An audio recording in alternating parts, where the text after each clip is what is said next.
Hi guys! Ngayon po ay magkukwento ako ng mga kabang-bang na eksena sa prosesa ng City Jade. Dahil hindi nga mapanatag itong ate Shirley nyo, ay tinignan niya ang kanyang cellphone para i-check ang lokasyon kung saan pumunta itong si Kuya Raymond nyo kasama si Divina. Kaya naman nang nalaman niya kung nasaan na ang mga ito ay naiiyak niya kinausap ang kanyang sarili. Habang papunta siya sa lokasyong nakita niya sa kanyang telepono. Tara sabay-sabay nating saksihan ang mga kabang-abang na kwento ng ating munting prinsesa na si Princess na mga fairy tale ang takbo ng buhay niya. Samantala, dahil nalaman nitong ate Shirley nyo kung nasaan hotel itong si Kuya Raymond nyo, ay naiiyak itong nagmaneho papunta sa hotel kung nasaan dinala nitong si Divina si Kuya Raymond nyo. Pero habang papunta itong si ate Shirley nyo ay itong ate Divina nyo ay ginagawa na ang balak nitong kay Kuya Raymond nyo. Dito ay tuluyan na nga nalasing itong si Kuya Raymond nyo habang nagkakasiyahan ito kasama ang mga bago nilang kanegosyo. Pero itong ate Divina nyo ay parang jellyfish kung makadikit dito kay Kuya Raymond nyo. Dahil sobrang saya nito habang sumasayaw sila. Kaya naman nang halos makatulog itong Kuya Raymond nyo, itinanong ito ni Divina kung sasamahan niya ito sa papunta sa kwartong kinuha nila. Pero itong Kuya Raymond nyo ay sinabi lang na kaya na niya ang kanyang sarili at pupunta muna siya sa bathroom. Pero sadyang makulit itong si Divina dahil sinabi niya na sasamahan na lamang niya ito. Kaya naman wala nang nagawa itong si Kuya Raymond nyo. Dahil hindi na niya kaya ang sarili niya, kaya pumayag na itong tulungan siya nitong si Divina. Dito nga, itong ate Divina nyo, nang nakitang nakatulog itong si Kuya Raymond nyo, habang inaalalayan niya ito, ay dinala niya ito pabalik sa kwartong kinuha nila. Kaya naman, nang nakapasok na sila, ay dahan-dahan niya itong inalalayan mapaupo sa isang upuan. Pero, dahil nga nakatulog na ito habang naglalakad sila, ay pati itong si Divina ay, ate Divina nyo ay napaupo na rin sa upuang kung saan nakaupo itong si Kuya Raymond nyo.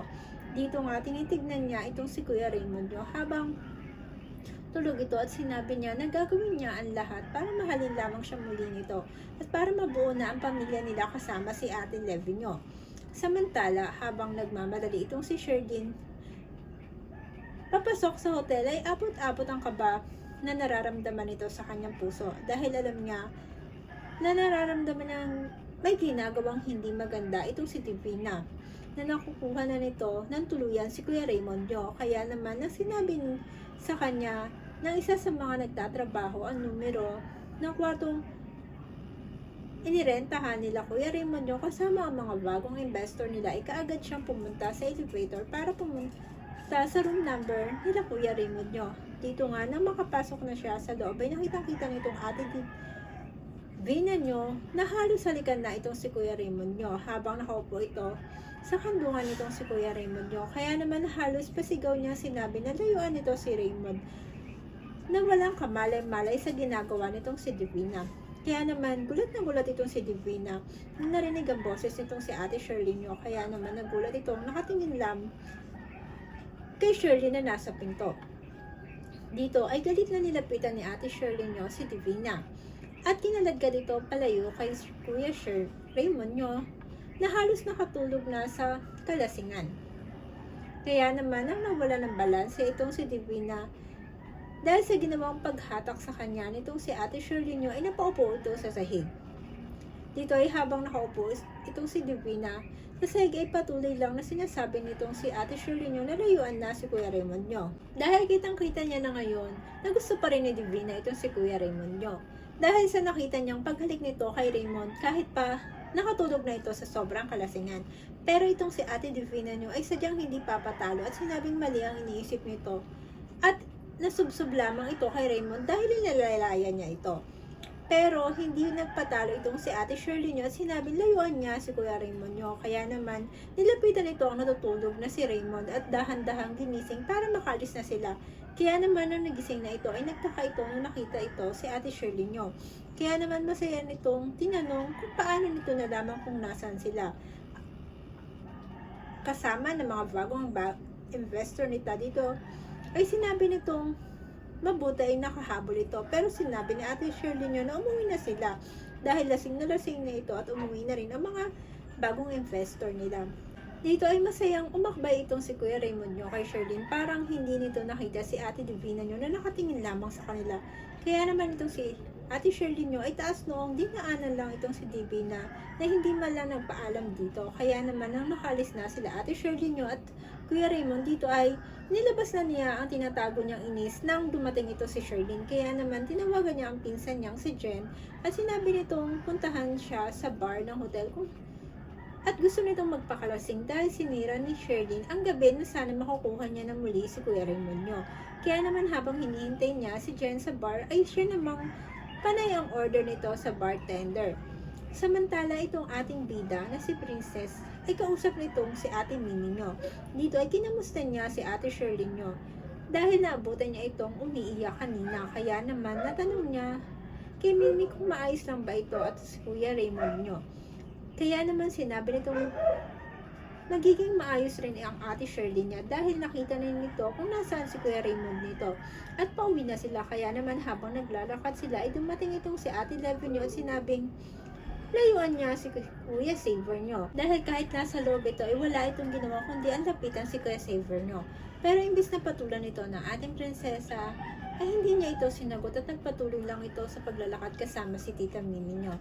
Pero itong si Leve hindi pa rin tumigil sa kanyang mga sinasabi at patuloy niya sinasabi na layuan niya si Saver dahil alam niya na siya ang nag-utos kung bakit nagkaroon ng galos itong si Saver. Dito nga hinarap ito ni Princess at sinabing pag-isipan niyang mabuti ang mga sinasabi nito na hindi naman totoo dahil wala itong kinalaman sa nangyari kay Saver at tinulungan lang niya ito na wag lalong kursunadahin sa loob dahil hindi na gusto ng mga tao doon ang pinapakita nitong pag-uugali. Kaya napagsabihan ito at mali ito nang hinala na may kinalaman siya. Pero kilala naman niyo itong Ate Levy niyo na walang pinakikinggan. Kaya naman lalong nagmaldita ito at hinila nito ang buhok ng ating pita at sinabing layuan niya si Saver. Kaya naman itong si Ate Princess nyo ay hinila na rin ang buhok nitong si Ate Levy nyo at sinabing nasisiraan na ito sa mga iniisip nito at pinagsasabi nito na hindi naman totoo. Kaya naman itong Ate Mimi nyo ay hindi malaman kung paano niya aawatin itong sila Levy at Princess na nagsasabunutan na sa labas ng tindahan nila. Kaya naman pilit niyang pinaglalayo ang dalawa. Kaya naman nang paglayo niya na mga ito ay wala pa rin tigil itong si Levy na hinihila si Princess palapit sa kanya. Kaya naman pinakausapan itong Ate Mimi nyo si Princess na mauna umuwi na lamang ito at bahala na siya kay Levy at humingi ito ng paumanhin sa ginawa ng pamangkin niya. Kaya naman itong si Levy ay lalong naging loka sa sarili nung narinig niya ang paghingi ng paumanhin ng Tita Mimi nyo kay Princess. Dito nga nang nakalis na si Princess ay inalok niya ito na ihatid sa bahay nila. Pero itong malditang pamangkin niya ay sinabi na kaya niya umuwi mag-isa. Kaya naman itong Tita Mimi nyo ay naiiling na lang na tinignan itong si Ate Levy nyo na sumakay sa isang van. Dito, na nakalis na si Levy, itinawagan niya ang kanyang Ate Sherlyn at sinabi anong nangyari sa harap ng tindahan nila. Kaya naman nag-aalala itong Ate Sherlyn nyo pero sinabi nitong Ate Mimi nyo na nakauwi na si Levy. At kinamusta nito ang kalagayan nitong si Kuya Raymond nyo. Kaya naman sinabi nitong Ate Sherlyn nyo na humingi kung hindi siya dumating ay baka kung ano na ang ginawa nitong Ate Divina nyo dahil nahuli niya itong hinahalikan si Kuya Raymond nyo na lasing na lasing. Kaya naman sinabi nitong Ate Mimi nyo na kailangan itong bantayang mabuti itong si Kuya Raymond nyo dahil alam na nito ang totoong motibon na Ate Divina nyo na gusto pa rin ito si Kuya Raymond nyo. At gagawin ito ang lahat makuha lang si Raymond gaya ng pagkuha nito ng karapatan sa kumpanya nila. Isang kaabang-abang lang po ang istorya ang ating natapos at patuloy na susubaybay muli. Kaya naman po kung nagustuhan nyo ang aking storytelling sa ating munting prinsesa na si Princess, maaari po ba kayong mag-subscribe sa aking YouTube channel at i-click ang ating notification bell para maging updated kayo sa lahat ng aking na-upload. Keep safe and God bless. See you on my next vlog. Thank you and goodbye.